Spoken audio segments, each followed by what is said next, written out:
You know how it is in football. The final whistle blows, and that used to be the end of it. Not anymore. Now, it's just the beginning of the debate. Today, we're diving into the new battleground for football's soul, a real showdown between the polished analysis from the pros and the raw, unfiltered passion from the fans. So that brings us to the big question, right? In this totally new digital arena, who's actually in the driver's seat when it comes to the football conversation? And look at this. This is basically the fight in a nutshell. On one side, you've got this super slick, professional-looking content from channels like The Overlap. And then, bam, on the other, you have the raw, in-your-face, emotional energy of fan channels like DR Sports in the United Stand. We're talking two completely different worlds, and they're both fighting for your attention. All right, let's kick things off with what you could call the new establishment. We're talking about these super polished, professional setups, usually run by famous ex-players. And trust me, they've become absolute giants in the media world. And I'm not kidding about the scale here. It is huge. Just take a look at The Overlap. This isn't some small-time operation.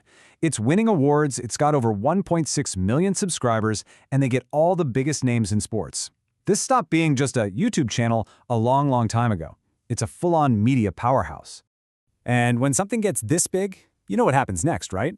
The big money comes calling. Early in 2024, The Overlap was actually bought by the media giant Global. So yeah, this is no longer a passion project. It's serious business. And it's basically cemented the whole ex-player pundit thing as a major media brand. Okay, so let's flip the script completely.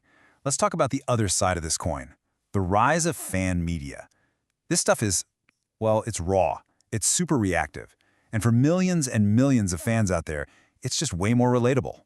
And again, just look at the numbers here. They're insane. The United Stand has, what, 2.25 million subscribers? DR Sports is pushing 500,000.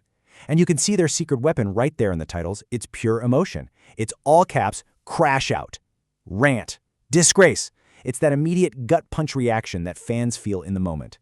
So, if we boil it all down, what's the real difference here? Well, the pundits give you that thought-out, ex-player analysis, all shiny and high production.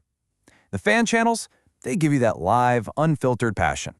It's kind of like the difference between watching a formal press conference versus being in the pub with your mates right after the final whistle.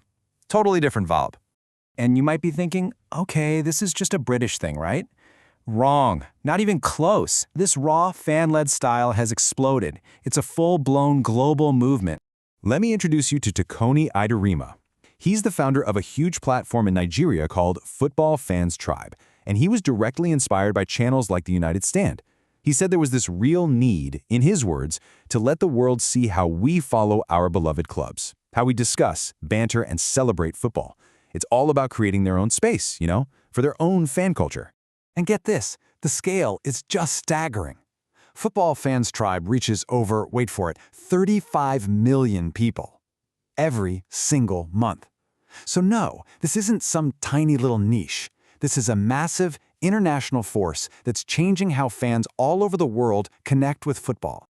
All right, so we've got these two titans, right? The polished pros and the passionate fans. But let's step back for a second. What does the actual data say? What do we as fans really crave?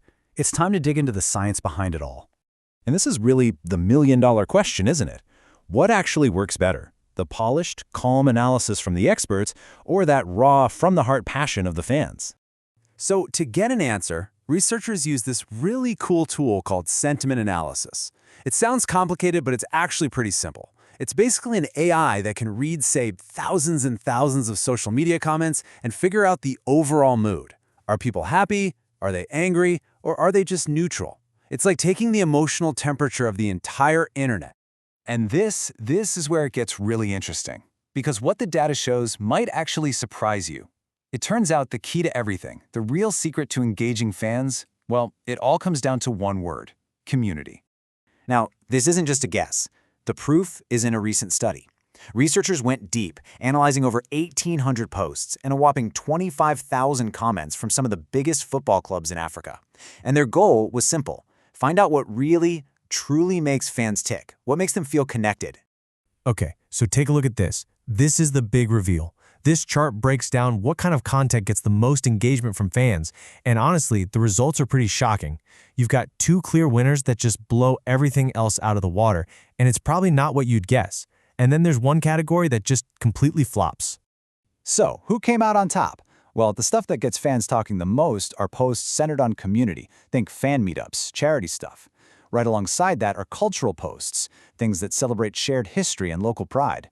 And the biggest loser, by a long shot, yep, promotional posts. Turns out, fans just aren't that interested in being sold a new kit or a sponsor's product. But it's not just about clicks and comments. It's about how this content makes people feel. And look at this. Community posts, they generate 70% positive feelings from fans. Cultural posts, not far behind at 65%. But the promotional stuff, it barely even hits 40%.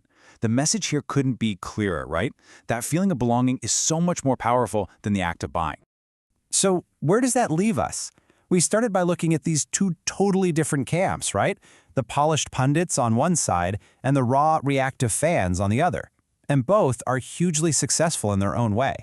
But what the data is screaming at us is that the secret ingredient isn't actually the style. It's not about being polished or being passionate. It's about building a real, genuine community. At the end of the day, whether you're a world-famous ex-player in a fancy studio or a fan screaming into your webcam, the ones who win are the ones who make their audience feel like they truly belong to something, like they're part of a tribe. So I'll leave you with this question to chew on. In this new battle for attention, who really wins? Is it the person with the loudest voice, the hottest take, the most extreme reaction?